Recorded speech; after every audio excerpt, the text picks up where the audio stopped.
Good na good talaga.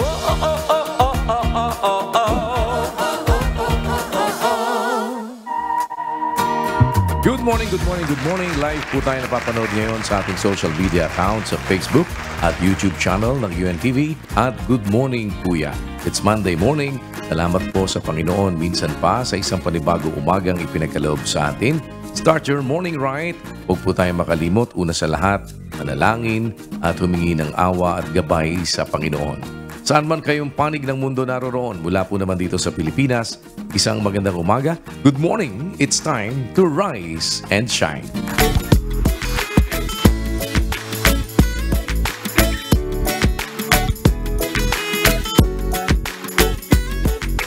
Ngayong araw po ay makakasama natin ang ilan naman sa atin po mga kapatid mula po sa Members Church of God International o MCGI Carmen Cebu Chapter para po atin namang makatulong sa pagsaklolo sa ating mga kapwa-tao na nangangailangan doon. Naroon po ang ating representative, si Brother Junard Aguilar. Brother Junard, good morning sa inyo dyan. Rise and shine! Mayong buntag, Kuya! Rise and shine, mga kasambahay! Ngayong araw ay narito po tayo sa Sitio Vito, Barangay Baring, Carmen, Cebu. Kasama ang ilan po sa ating mga kapatid mula sa MCGI, Carmen, Danao, Lapu-Lapu at Mandawi City Chapters. Narito po tayo upang magbigay ng tulong para sa ating mga kababayan natin dito. Kaya naman po Kuya, kasama ang ilan po nating mga kapatid, ay nagpapasalamat po tayo sa Diyos sa mabuting pagkakataon na patuloy niyang kaloob sa atin upang makagawa ng mabuti sa ating kapwa gaya ng itinuturo po sa Biblia. Muli, milyong salamat po sa Diyos. Back to you po, Kuya.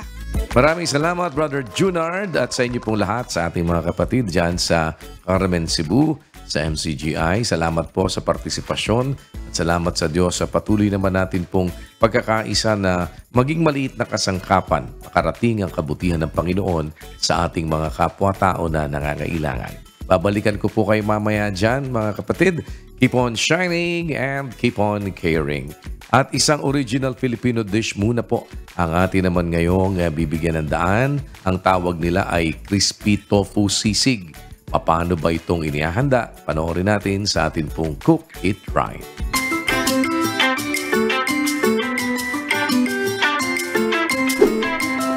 Good morning, Kuya Rise and Shine, mga kasambahay. Good morning din sa iyo, Bibi Heart. Ngayon naman ay magluluto tayo ng sisig pero hindi ito gagamit ng meat. Ito ay ang crispy tofu sisig. Yes, kung merong pork sisig, meron din namang tofu sisig. Tamang-tama para sa mga flexitarian. Flexitarian? Ano yun? Kung ang vegetarian ang call, hindi sila kumakain ng meat. Ang flexitarian naman, occasional lang sila kung kumain ng karne. So flexitarian pala ako. Kasi ano mo na, wala tayong pera, wala tayong pambili ng meat. Tara, magluto na ta! Let's cook it right!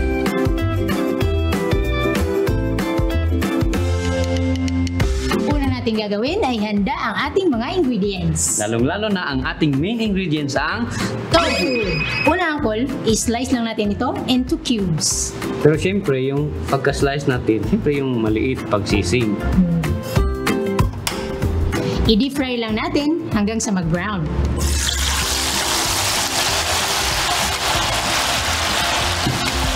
Ayan, brown na ang ating tofu. So, i-rest lang natin siya for 3 to 5 minutes. So ngayon naman Uncle, gagawa tayo ng sauce. So ihalo lang natin dito sa ating mayonnaise ang oyster sauce, liquid seasoning at salt and pepper. Yes. At pag na-mix na natin ito mabuti Uncle, i-set aside lang muna natin. At i-double fry na natin ang ating tofu.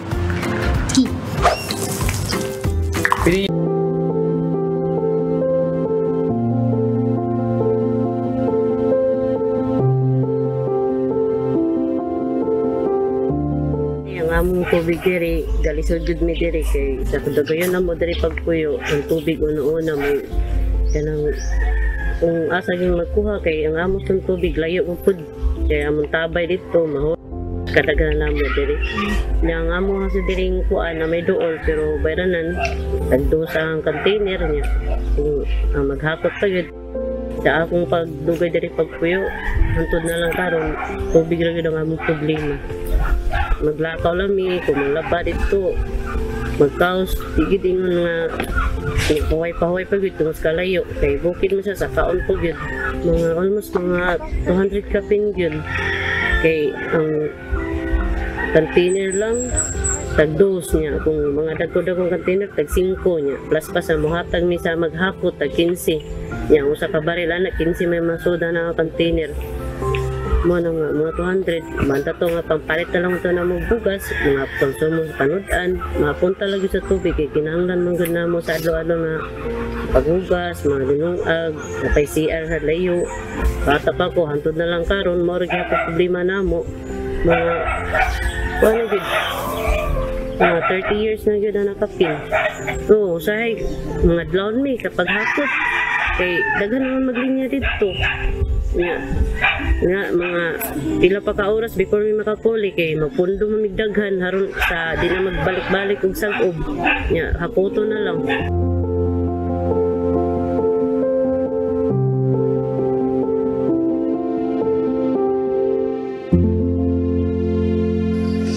Yes, Kuya. At ngayon nga po kasama natin ang ilang mga residente at nandito din po ang barangay captain ng Barangay Baring. Magandang umaga po sa inyo, ma'am.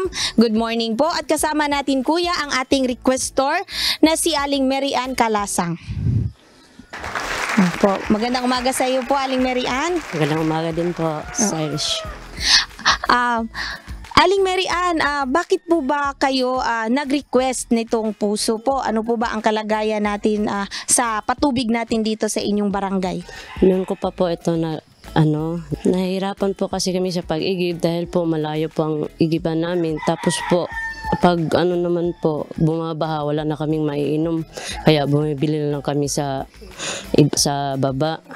Kaya po, nakilala ko po ang MCGI. Nagpapasalamat po ako at natugon po ang aking pangarap na magkaroon ng tubig sa awat tulong ng Diyos. Pangarap ko po kasi matulungan ang aming mga kapitbahay. Kaya po, nagpapasalamat po ako sa MCGI na tumupad po sa aking hiling. Maraming salamat po. Oo. Aling Mary Ann, gaano po ba kahirap ang pag-iimbak natin ng tubig dito, yung pagkukuha niyo po? Siyempre po, mahirap dahil yung mga tao po dito, simple lang yung pamumuhay. Tapos po, ang tubig mahal po. Kaya po minsan, hindi na po kasya yun sa amin. Kaya, hindi na po...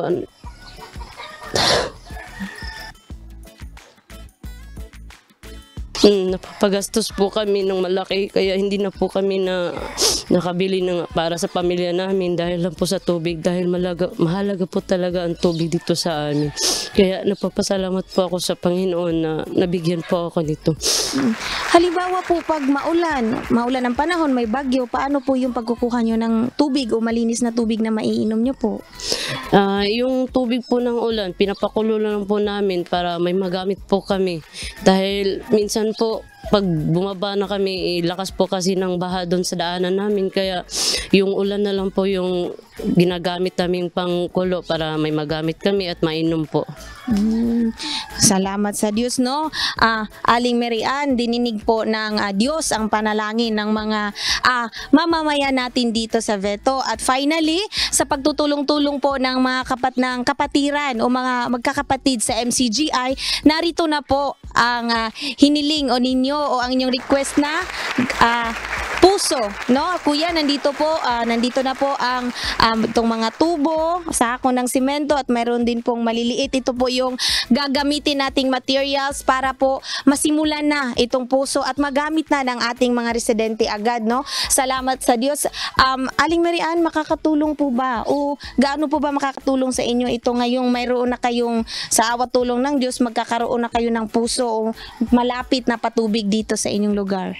Sobra pong napapasalamat dahil po na ano na po sa amin dahil malapit na po. Tapos hindi na po kami pupunta sa baba. Tapos hindi na kami magpapakulo ng tubig ng ulan para makainom dahil yung puso po, sobrang papasalamat po kami na nandito na po yun. Oo, salamat. Salamat po kuya. Maraming salamat po sa Diyos at sa mga kapatid po. Oo, salamat sa Diyos, no? Salamat sa Diyos, Aling Mary Ann.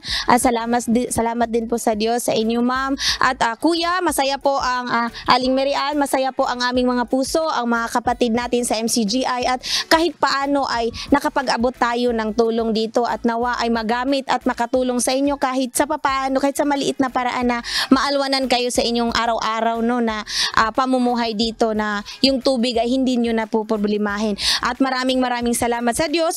Kuya, bago po kami magpaalam ay mayroon pong inihandang pagbati ang mga kapatid sa Carmen, Lapu-Lapu, Mandawi at Danao Chapter. 1, 2, 3. MCGI cares! MCGI shine! To God be the glory! Gugma! Maraming salamat sa Diyos. Back to you, Kuya. Maraming salamat, Sis Irish, Madelo, at sa inyo po lahat, mga kapatid. Minsan pa, salamat na muli po. At salamat sa Panginoon. Sana ay patuloy tayo po na magkaisa, na umabot at sumaklolo sa ating mga kapwa-taong nangangailangan sa anumang paraan na ating magagawa na ipinahihintulot ng Panginoon. At maging maliit na kasangkapan tayo na ang kabutihan ng Diyos ay makarating sa kanila. Pagpalain po kayo ng Panginoon. Keep on shining and keep on caring. At tunghayan naman natin ng kwento po na kung paanong napalago ng isang dating teacher ang kaniyang negosyo na makapaglako ng turon sa halagang 500 pesos. At ngayon, may sarili na siyang sari-sari store at patuloy na lumalago sa awa at tulong ng Panginoon. Kahit mahirap, huwag susuko. Laban lang.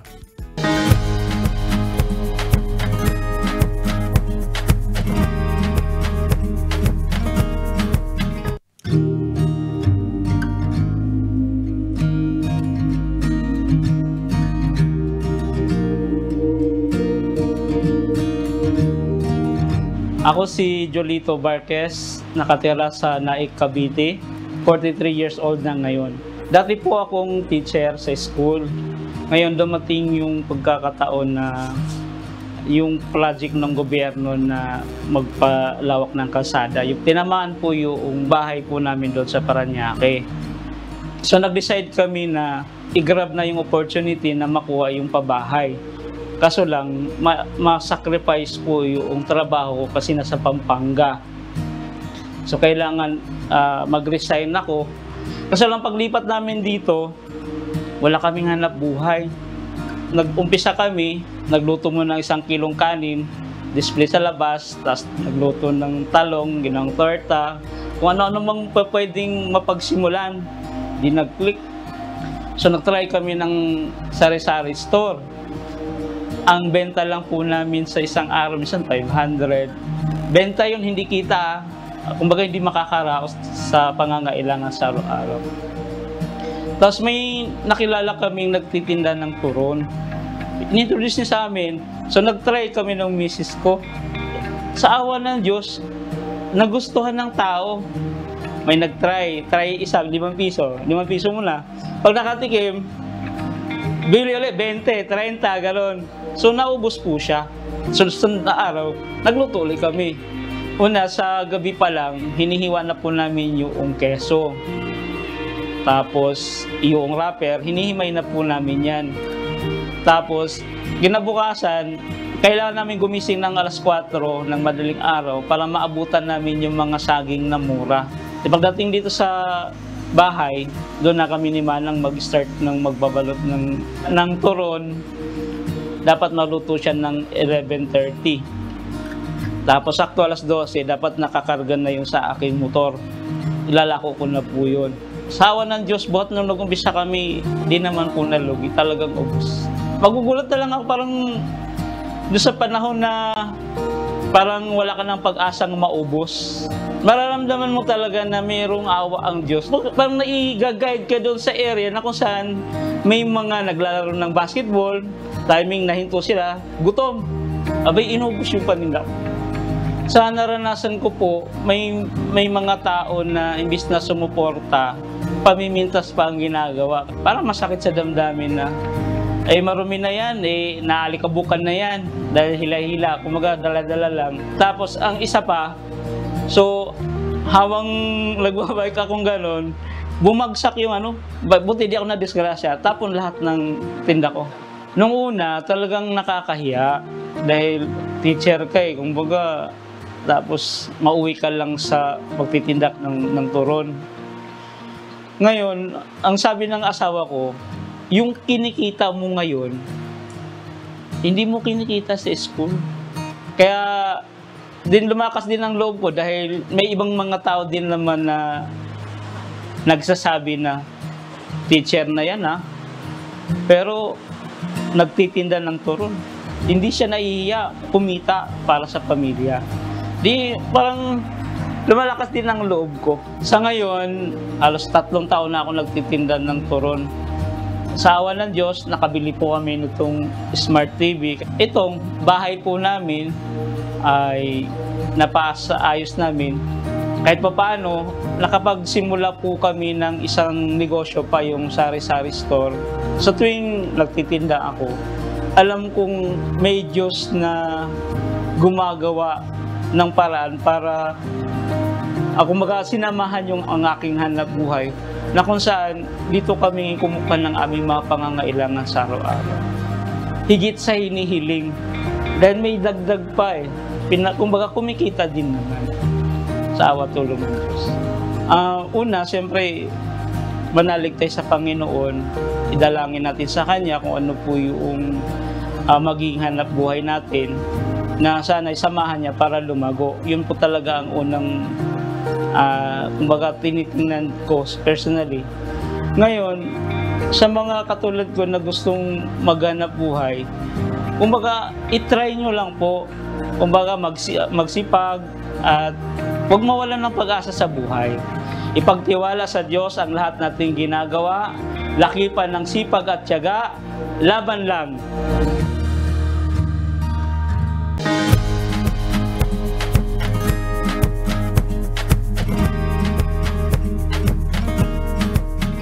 Issue naman po ito at pananaw ng ating mga kabayan, ating pong puntahan. Ano ang kanilang masasabi at ano ang kanilang mga komentaryo tungkol po sa mga miyembro ng LGBT community. Pakinggan po natin ang kanilang tugon at alamin naman natin ano ba ang sinasabi ng banal na kasulatan tungkol naman po dito para magkaroon tayo ng pananaw na ayon naman po sa mga katwiran mula sa Biblia.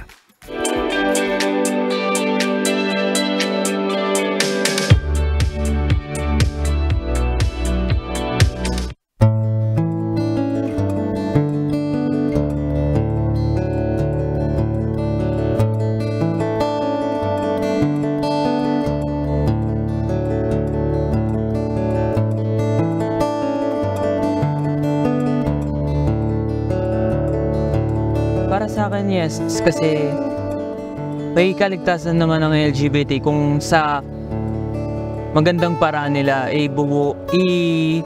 ano yung mga gawain nila. Katulad ng pagmamasalasakit sa kapwa natin. Kumbaga, tumulong sa mga nahihirapan, sa mga ganon. Ayun lang naman. Naniniwala po ba kayo na may kaligtasan ng mga members ng LGBT community? Kasi yung pruweba ng Gomora, pinatay doon lahat ng ng bisexual Wala pa tayo paghatol ngayon sa ngayon. Pero sabi ko nga, katulad niyan, natatanggap sa lipunan yan dito. Nasa mundo tayo, nasa mundo tayo. Natatanggap din ng lipunan. Pero sa LGBT, hindi matatanggap yan. Ayan po. Ganun lang.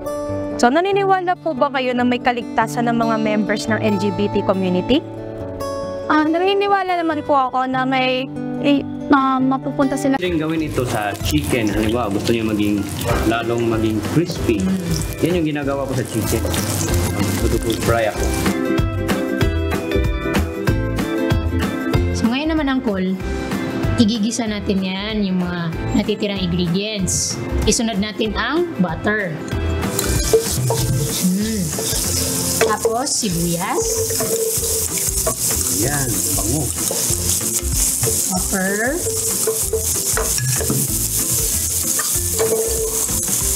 Green chilies.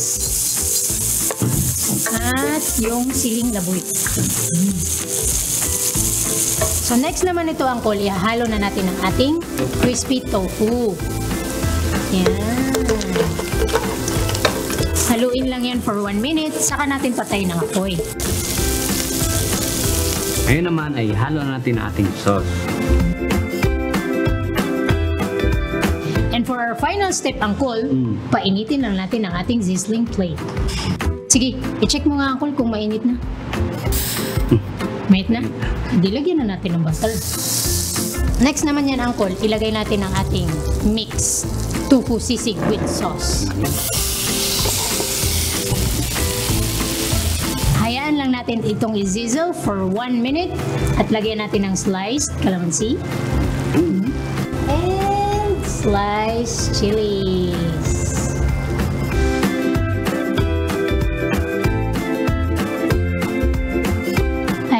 Luto na ang ating sizzling crispy tofu sisig.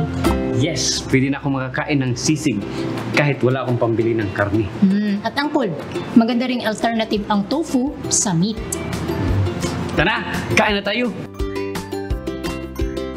Huwag natin kakalimutan na bago kumain, manalangin.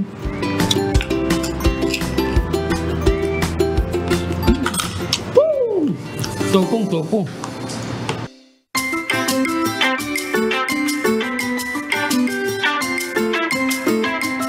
Sa atin pong Wonders of Creation, alam ba ninyo na hindi lamang mga hayop ang maituturing po na carnivorous o kumakain ng mga hayop? Mayroon ding mga tinatawag na carnivorous plants. Ano-ano bang halaman yan? Panoorin natin sa atin pong Wonders of Creation.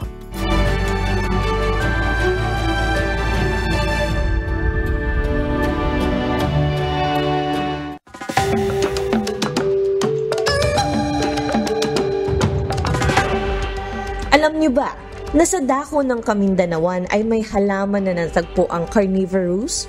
Ang tawag sa halamang ito ay walang iba kundi Nepenthes copelandii. Ang Nepenthes copelandii ay isang uri ng halamang pitse. Nadiskubre ito na tumutubo sa katutubong sa isla ng Mindanao sa Pilipinas. Ito ay orihinal na kilala na sa Mount Apo na malapit sa Davao City at sa Mount Passion malapit sa Bislib. At mula noon, ito nagkalat na at matutuklasan na ito sa ilang mga taluktok sa buong Mindanao. Ito ay maaari ding naroroon sa kalapit na isla ng Camiguin. Ang halamang ito ay may malawak na distribusyon ng altitudinal na 1,100 hanggang 2,400 metro sa ibabaw ng antas ng dagat. Lumalabas sa pagsusuri na ang Nepenthes copelandii ay walang natural hybrids at walang ibang mga variety. Ang Nepenthes copelandii ay isang vigorous at madaling lumaki na Nepenthes species. Perpekto ito bilang isang beginner Nepenthes species. Ang mababang pitcher plant na ito ay may makapal na guhit na may madilim na pula hanggang halos lila sa berdeng kulay. Habang ang mga matataas na pitcher plant ay may kakaibang pipe shape. Ang mga halaman ay nakapat sa 4 na pulgadang paso na may mahabang fiber sphagnum moss at perlite. Panibagong araw at may panibagong kaalaman na naman ang ating natutuhan. Rise and shine!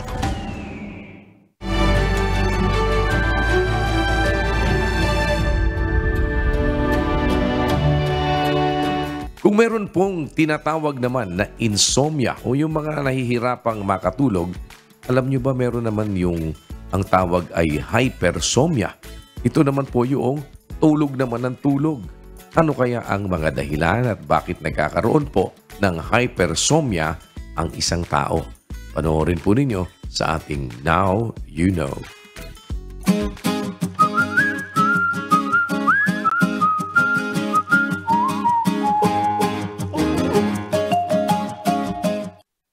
Aba, parang tulog ka ng tulog. Baka may hypersomnia ka na. Pero Ano nga ba ang hypersomnia? Kung ang insomnia ay hindi ka makatulog, ang hypersomnia naman ay tulog ka ng tulog kahit na sapat ang tulog mo sa gabi. Wala pang matukoy na sanhi ng hypersomnia, pero isa sa mga tinitingnan ng mga researcher ay ang genetic factor o ang posibilidad na namamana ito. Ilan sa mga sintomas ng hypersomnia ay ang paulit-ulit na pagkaramdam ng sobrang antok sa buong araw, pagtulog ng sobra sa 10 oras pero inaantok pa rin kahit na sobra na ang oras ng tulog, hirap sa paggising, pagiging iritable, pagbaba ng energy, pagkakaroon ng problema sa memorya at pag-concentrate, pagsakit ng ulo, pagkawala ng ganang kumain, at kung malala na ay maaaring magkaroon ng hallucinations. Wala pang tiyak na gamot para sa hypersomnia, pero may ibinibigay na pampatulog na gamot ang mga doktor kapag malala na ang hypersomnia. Ilan sa mga paraan na makatutulong para mabawasan ang sintomas ng hypersomnia ay ang pagtulog ng may fixed o tiyak na oras, pag-iwas sa mga produkto na may caffeine tulad ng kape, cola, tea, chocolate, at energy drinks. Hanggat maaari ay umiwas sa night shift na trabaho at pag-iwas sa mga gamot na may caffeine. Kung makakaramdam ng sintomas ng hypersomnia, mas makabubuti kung kumonsulta sa doktor para mapayuhan ang mga dapat gawin at mabigyan ng karampatang gamot. Now you know!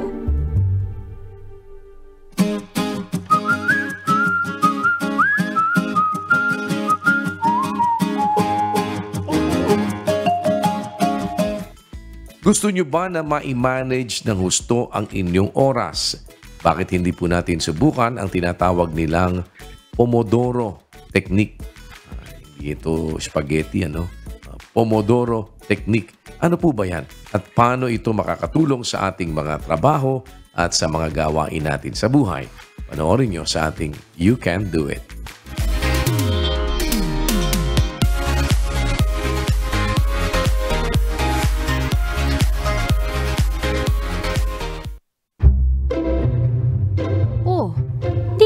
Tapos sa deadlines mo? Distracted ka na naman ba sa ibang mga bagay kaya hindi ka tuloy-tuloy na makapag-aral o makapagtrabaho? Don't worry, dahil may tip kaming ituturo sa iyo. Let us introduce you to what we call the Pomodoro Technique. Paano nga ba ito gawin? Una, pumili ng isang task na gagawin. Pangalawa, mag-set ng 25-minute timer. Sa 25 minutes na ito, tuloy-tuloy mong gagawin ang iyong itinakdang task. After 25 minutes, take a short break for 5 minutes. Dito mo na pwedeng gawin ang pag-scroll sa phone, pagkain, o simpleng pag-stretching. Ang tawag sa isang cycle na ito ay Pomodoro. After 4 Pomodoros or 4 cycles, pwede ka nang mag-break ng mas mahaba, from 15 to 30 minutes. Ulitin lang ito hanggang sa matapos mo ang iyong task. Ang technique na ito ay effective para ma-improve ang focus, mabawasan ang distractions, maiwasan ang fatigue, at ma-boost ang motivation sa pagtapos ng isang gawain. Kapag na-apply mo na ito, siguradong maaga mo nang matatapos ang deadlines mo. Basta't lalaki pa ng paghingi ng gabay at tulong ng Diyos. You can do it!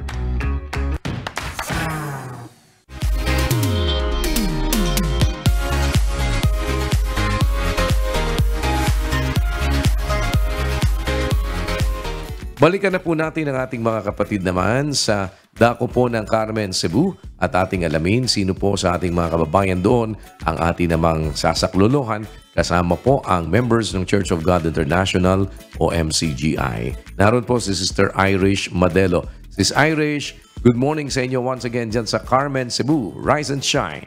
Good morning, Kuya. Rise and shine, mga kasangbahay. Kuya, nandito pa rin po tayo ngayon sa Barangay Baring, Carmen, Cebu, kung saan kasama natin ang ating mga kapatid sa MCGI at ilang mga residente dito sa barangay. Kuya, salamat sa Diyos at nakarating tayo dito ng ligtas at mapayapa. Nandito tayo ngayon upang magkaloob ng kaunting tulong para sa ating mga residente dito. Para po sa karagdagang impormasyon, panoorin po natin ito. Sa langit po. Kasi possible naman po dahil tao rin naman po sila and kung ano man po yung kinikilos nila dito sa lupa, ay pwede rin naman po maiba yun kasi tao rin naman po at parang desisyon rin po ng Diyos kung saan sila dadalhin. Yun lang po. Naniniwala po ba kayo na may kaligtasan ng mga members ng LGBT community? Sa aking palaga, sa aking opinion, bali yung LGBT, di ba, isang siya, sabihin na nating bakla, ganyan. Tao rin naman sila na maliligtas din naman sila. Kahit ano matawag doon, yung bakla man, tomboy man, o lalaki, babae, lahat tayo maliligtas. Na nililigtas tayo ng Panginoon Diyos. Isang, kahit anumang relihiyon yan, iba't ibang relihiyon, lahat tayo maliligtas. Ayun. Naniniwala po ba kayo na may kaligtasan ng mga members ng LGBT community? Well, nga, tulad na sinabi ko kanina, yung labas sa papatiran, nila, Diyos ang muhusga. Ngayon, kay member man sila ng LGBT, no? Kung sumusunod naman sila sa utos, well, possibly, di ba? Possibly. Paano yung mga hindi nakarinig? No? Yung hindi nakarinig ng aral, di ba? Paano yun kung sumunod naman sila sa utos, di ba? Siyempre, may kaligtasan pa rin yun. No? Diyos ang uhusga. Hindi tayo. Kaya pa. Naniniwala po ba kayo na may kaligtasan ang mga members ng LGBT community? Ayon sa aking sa ibang sabi na hindi mariligtas. Pero sa akin naman, basta't maniwala lang tayo sa ating Panginoon, magkaroon ng takot sa Diyos, mariligtas. May kaligtasan. Yun lang talaga. Kailangan magkaroon ng takot sa Panginoon Diyos para tayo maligtas at nalalapit na talaga yung pagdating ng ating Diyos. Kaya Panginoon. Homosexual, gay, lesbian, transgender at bisexual. Ito ay ilan lamang sa tawag sa mga tao na attracted sa kaparehong kasarian. Sa ngayon ay may tinatawag na LGBTQ+ community. At patuloy na nagbabago ang tawag dito. Pero ano man ang tawag sa ating mga kapwa na homosexuals? Bakit nga kaya may nilalang na gay at lesbian ng Diyos? Ang Diyos po ang lumikha ng lahat ng tao, kapatid. Pati bakla, pati tomboy. Meron pa rin nga sila daw pwede sa babae, pwede sa lalaki. Yun naman bakla, lalaki lang gusto nun. Yung mga tomboy naman, babae lang ang gusto nun. Merong babae, merong lalaki, may tomboy, may bakla, may silahis. Ngayon, lahat po ng tao ayon sa Biblia, gawa ng Diyos. Kahit abnormal, kahit bulag, ang Diyos ang gumawa. 4:11 ng Exodo. At sinabi sa kanya ng Panginoon, sinong gumawa ng bibig ng tao? O sinong gumawa ng pipi? O bingi? O may paningin? O bulag sa tao?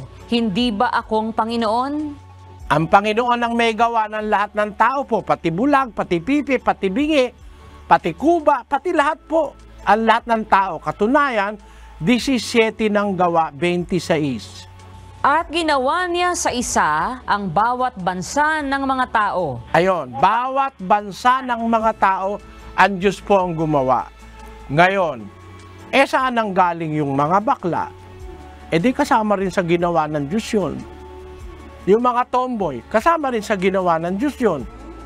Yung mga silahis, ginawa rin ng Diyos yun. Lahat ng tao siya gumawa He created all man. Ngayon, maliligtas ba yun?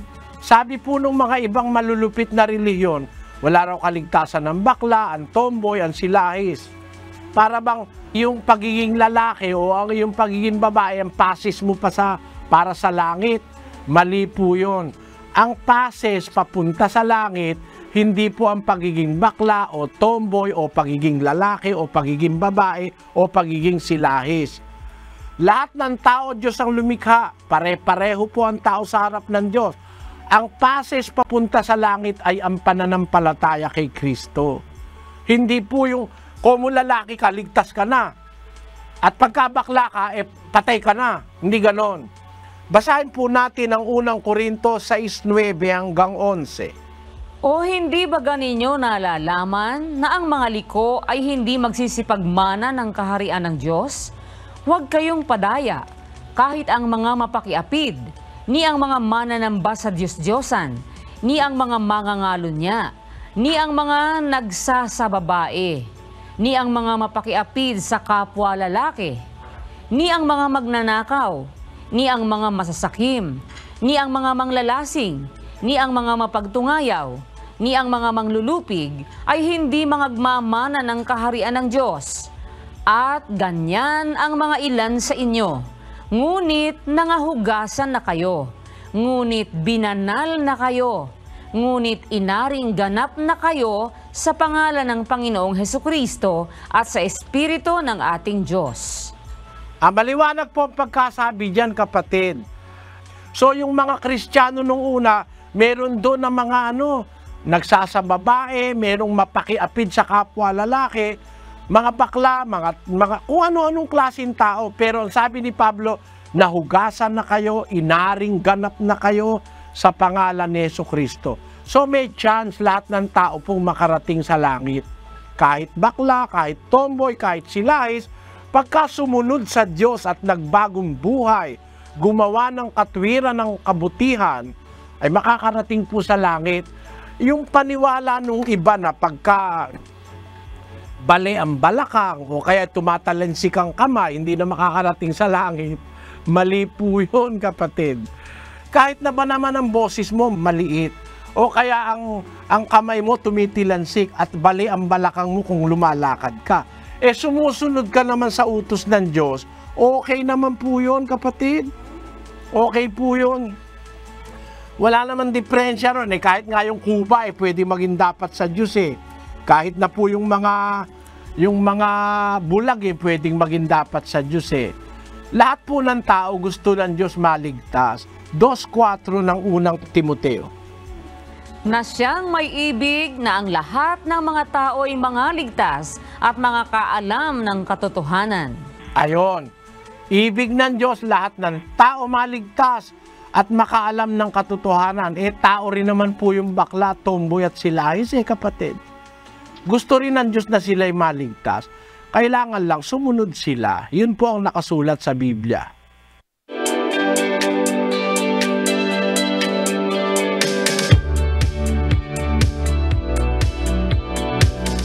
Sa atin pong layunin na patuloy na may palagana pa rin ang kabutihan at ang paggawa ng mabuti, ang pagpapakita at pagpaparamdam ng pag-ibig sa ating mga kapwa-tao na nangangailangan at ang damdamin din naman na kung tayo po sa bawat pagkakataong ipinagkakaloob ng Panginoon sa atin ay lagi nating i-grab yung magawa natin ang mabuti sa kapwa.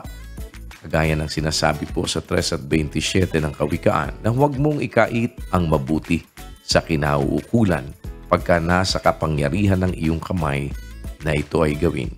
Muli po, narito ang isang social experiment.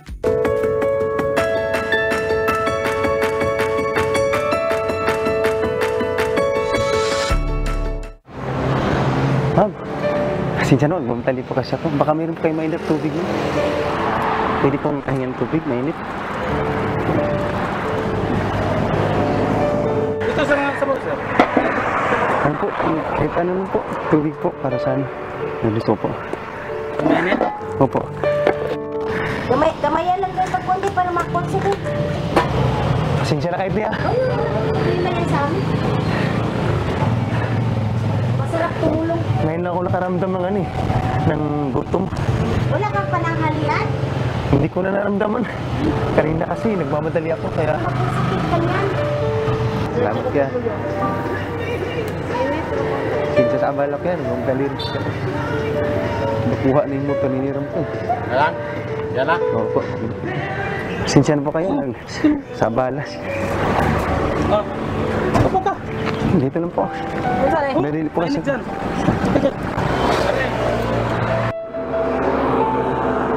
na sa abala sila. Kailangan madali. Kukunin na kasi ng may-ari yung motor. Ayan. Ito na yan? Opo. Thank you, sir. Salamat, sir. Okay. Ma'am, wala po. Bayad po. Po. Wala po ako bayad po. Ma'am, salamat po, mama. Salamat po sa Diyos. Kahit kuwan, magdala ka na lang ng pinapay.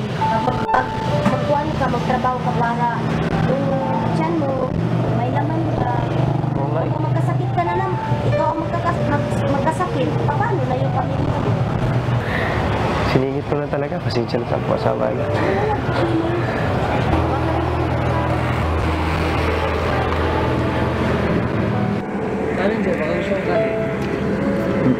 Mahal pong pera kasi. Tinitipid ko sa pera ko, sir. Sir, thank you talaga, sir. Salamat sa Diyos, sir.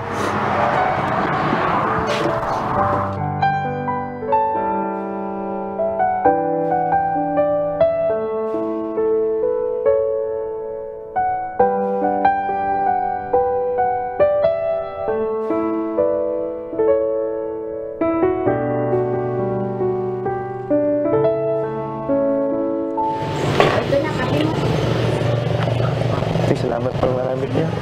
Mamaya ka na, alis, inumin mo muna yan para yung tiyan mo may... Po, salamat po. Salamat po, sir. Ingat! Hindi po, salamat sa Diyos. Palain na po kayo ng Diyos. Gutom ka na, no? Oo nga po eh. Kalimutan ko siyang kumain. Kalimutan ko kumain kaya. Pag ano ka masyado, maraming order. Parang hindi mo na naman malayan. Kahit ano, magpano ka ng ano, mandisal pa. Para ano lang, tapos kakain ka, pag libre na. Pag isang taong lumalapit, hindi mo pa alam yung ano, isip ka na ng negative sa kanya. Ganun. Tulungan lang tayo, ganun lang talaga eh. Masarap, di ba? Masarap yung tumutulong ka sa iba. Yung mga tatay, kasi kung sa sarili nyo, inisip yung pamilya nyo, siya yung ginagawa nyo, trabaho, pamilya, dapat isipin nyo rin yung sarili mo. Kasi pag magkasakit ka, paano na yung pamilya mo? Kuan, maka-overwhelming bitaw sa heart bitaw kana nga makatabang ka sa uban butang nga ibin nga walang-wala ka pero gusto gyud kang mutabang sa pinagi lang sa gamay nga mga butang. Ayaw mo pagduha-duha og hatag og tabang sa ila. Ibin nga wala sila mabalik sa imo pero dako na kayo nagtabang sa ila. Ibin nga gamay ra nga butang. Tabangan niyo ang mga tao nga ninihanlan. Nasasaktan ako sa mga tao na hirap. Kaya nga, sabi ko sa sarili ko, kapit lang ako ng Panginoon kasi kung wala ang Panginoon, wala man tayo magagawa, di ba? Kaka-relate po kayo sa kalagayan? Oo. Kasi hindi naman kami mayaman. Mahirap kami. Relate na relate ako sa kanya kasi yung nagbibinta ako ng ukay-ukay sa kalsada, wala din akong kain. Yun yung katawan natin, yun ang yaman natin para sa pamilya natin. Paano yung pag magkasakit ka, may 3 anak ka, sabi niya, masarap mamuhay na may Diyos. Pag yun ang nagkontrol sa'yo, kahit may pira ka, hindi ka magiging matapobre. Ang gaan-gaan na meron kang isang taong natulungan kahit sa kunting paraan.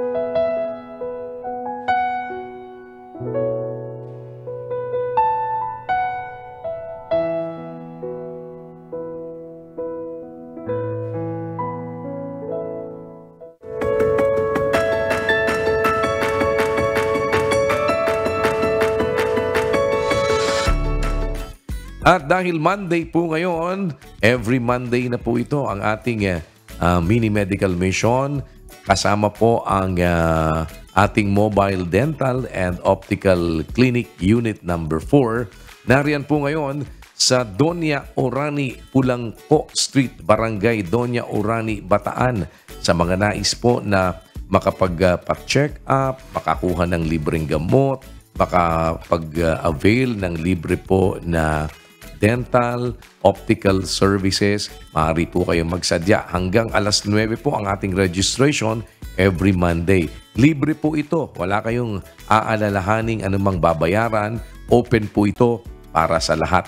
Ano man ang inyong wika, lahi, kulay, ano man po ang inyong relihiyon, ito po ay open para sa ating mga kapwa-tao. At naroon po si Brother Melvin Arbo.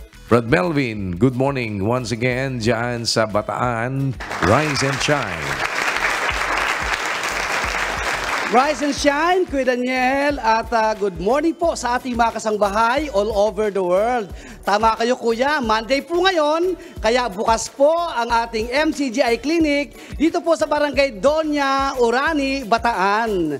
Alam niyo po Kuya, as early as 4 o'clock ng madaling araw kanina, ay meron na po tayo mga recipients at mga kababayan na nagpunta po rito sa ating pong MCGI Clinic para makapag-avail ng ating mga serbisyong ipinagkakaloob o ipaglilingkod po sa kanila sa araw po na ito. Unang-una po nilang gagawin, pagpasok po dito Kuya, ito pong ating waiting area, ay pipila po sila dito sa ating registration tables para po sa iba't ibang services na kanilang i-avail. Ang optical, yung dental, doon naman po sa kabilang table po ay ang medical pedia at medical adult. At after po dito Kuya, sa table na ito, ay lilipat lang po siya dito sa kabila para naman dyan sa ating vital signs. Kukuhanan sila ng BP at iba't ibang kailangan pang mga information para po naman ang ating mga doktor ay properly guided sa kanilang pasyente na magpapakonsulta po mamaya. Ayan. So after po sa vital signs, makita po natin dito, andito po naman yung ating optical. Yan, yung mga magpapasukat po ng salamin, yung mga mag-avail po ng free reading eyeglasses ay dito po sa area po nito. At andito na po ang ating masipag na optometrist. At andito na rin po nag-aantay yung kanyang mga pasyente. Sa kabila naman po Kuya Daniel, ay nandoon naman po yung ating medical adult at medical pedia naman na kung saan dito na po sa table po na ito naka-standby naman. Dito po ngayon sila Doc Miriam saka si Doc Boyet para naman umantabay po sa ating mga kababayan na magpapakonsulta po sa araw na ito. Ito po yung mga ito po yung ating mga kababayan ngayon na nag-aantay na po ng kanilang turn para po sila po ay mapaglingkuran ng ating mga kababayang ng mga kapatid nating mga doktor. At habang po sila siyempre nag-aantay po dyan, ay sila po ay pinaglingkuran rin po ng ating mga kapatid ng libreng agahan. Meron tayong lugaw at with egg, siyempre. At meron na rin po tayong mga nakaantabay po dyan na kape para po sa ating mga kabayan na gusto magkape dito po sa ating MCGI Clinic. Dito po sa area ito, Kuya Daniel, nandito naman po pala yung ating physical therapist room. Yan po. May mga PT tayo naka-standby para po maglingkod naman sa ating mga kababayan na gusto makapag-avail po ng services ng physical therapy. At dito po, Kuya, after po makapagpakonsulta naman ng ating mga kababayan, ay dito naman po nila kukuhanin, pipick upin yung mga reseta po nila na ibinigay po ng ating mga doktor. Libre po ang gamot po dito. Ayan po ang ating mga staff na naka-standby at ang ating pong pharmacist na nagdi-dispense ng mga gamot po dito, libre po nilang ma-avail po lahat yan. At naka-standby din po sa mandang labas, Kuya Daniel, yung ating pong mobile dental and optical clinic unit number 4 na talagang dedicated na po naka-assign dito po sa Barangay Doña, Orani, Bataan. Every Monday po yan sa ating MCGI Clinic. Ayan. Ang ating pong registration, Kuya, ay inulit po natin uli hanggang alas 9 po ang ating cut-off at marami po tayo namamataan pa po ng mga kapatid, ng mga kababayan po natin na dumarating po rito. Ang ating pong lugar dito sa MCGI Doña ay pagbaba po nila doon sa may bandang highway, kung sila po yung magko-commute, meron na po tayo naka-standby po doon para magsakay po sa kanila. Papunta naman po dito sa loob ng ating MCGI Clinic. Yung mga may sakyan naman po, pwede natin siyang ipin sa ating Google Map, MCGI Doña, at makakarating na po sila dito sa ating venue. Yan po muna, Kuya Daniel, ang aming pong pagbati po sa inyo. Rise and shine po muli mula po dito sa MCGI Clinic ng Barangay Doña, Orani, Bataan. Maraming salamat, Brother Melvin Arbo, at sa lahat po ng ating mga kababayan na nandyan, sa ating mga kapatid mula po sa MCGI. Salamat po sa inyong partisipasyon tayo ay patuloy naman sama-sama na makagawa ng kabutihan sa ating mga kapwa-tao sa pamamagitan din po nitong ating umiikot na mobile dental and optical clinic na nandyan po pagka Lunes sa Doña Orani sa Bataan kasama ng ating mini medical mission. At tuloy-tuloy lang po kayo ang inyo pong pagpaparegister. Yung mga malapit sa area na ibig makapagsadya, tandaan nyo po ay alas 5 hanggang alas 9 po ng umaga ang atin pong registration dyan. Lahat po na makakapagparehistro ay atin naman pong tinatapos na mapagsilbihan sa buong maghapon. At huwag na po kayo mag-alala din habang kayo naghihintay naman. May kaunti naman tayong pangtawid ng gutom sa umaga at maging sa atin pong tanghalian. Sana po sa isang maliit na paraan ay makatulong sa inyo ang atin po namang ginagawa na ito dyan sa Doña Orani, Bataan. Every Monday naman po ito, sa ating mga kapwa-tao sa tulong at awa ng Panginoon. Ulitin natin, ito po ay libre lamang at bukas po ito para sa lahat. At maging maliit na kasangkapan nawa na ang kabutihan po ng Diyos ay ating maramdaman sa tuwina. Salamat Brother Melvin at sa inyo pong lahat dyan sa ating mga kapatid, sa lahat na ating mga kasama po sa paglingap sa ating mga kapwa-tao at sa ating mga kapatid.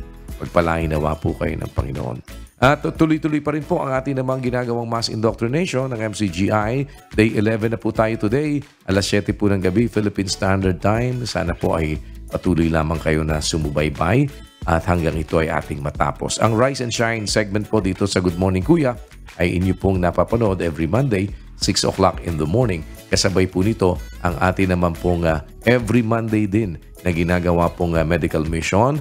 Kasama po ang ating dental at optical mobile unit number 4 na nagsisilbi sa ating mga kapwa-tao. Every Friday po ay meron naman tayo sa ating MCGI Charity Center sa number 141 E. Rodriguez Avenue sa Marikina City.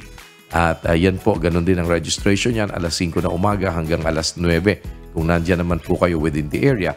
Kasabayan po nito dyan sa Apalit, Pampanga sa La Verdad Diagnostic Center, MacArthur Highway, Barangay Sampaloc, Apalit, Pampanga. Every Friday, meron din po tayo dyan from 5 to 9 o'clock in the morning. Pero meron din po yan mula Lunes hanggang Huwebes, alas 10 naman po na umaga hanggang alas 12 ng tanghali ang atin pong registration. Para sa lahat po ng ating mga kapwa-tao na nangangailangan ng ayuda, libre po itong serbisyo na ito na atin naman pong ipinagkakaloob. At sa huli, mananatili pa rin po na sa Diyos ang lahat ng karangalan at kapurihan magpakailanman. On that note, kami po ay minsan pagpapaalam sa inyong pansamantala pero hindi pa po tapos ang Good Morning Kuya at antabayanan niyo po ang kabuuan ng atin po namang programa ngayong araw na ito. Samantala, iiwan namin sa inyo ang isang awiting nagsasabi na lagi nating hilingin sa Diyos ang kanyang awa at gabay dahil wala tayong magagawa kung hindi naman niya tayo tutulungan.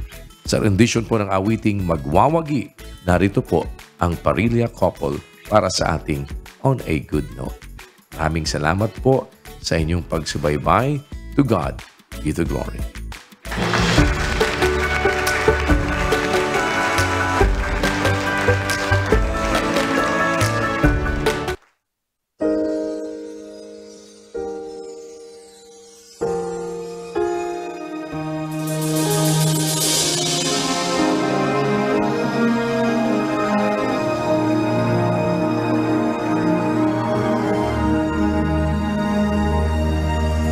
Bawat isa'y may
ang iyong pagmamahal.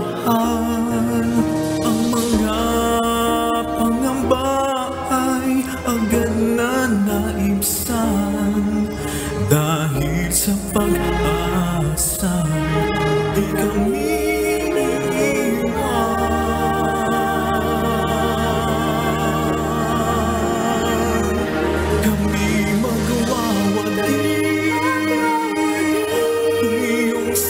samahan at sa aming laban ay laging tutulungan.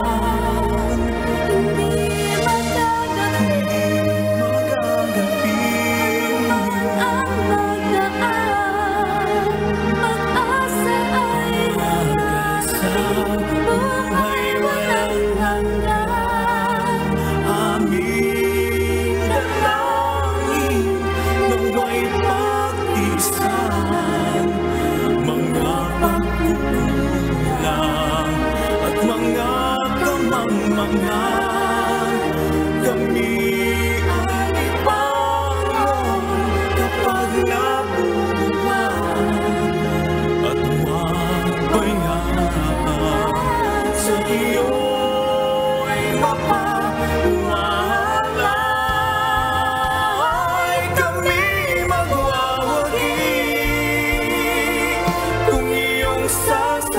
Sasamahan at sa aming laban ay lagi tutulungan.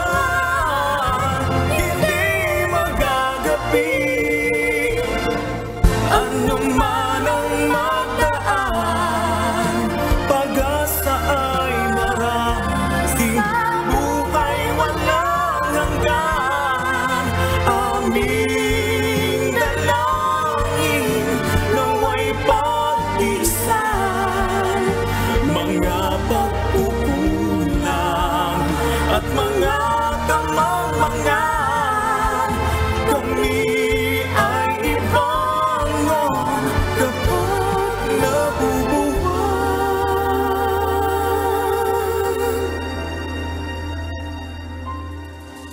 At huwag payaang sa'yo'y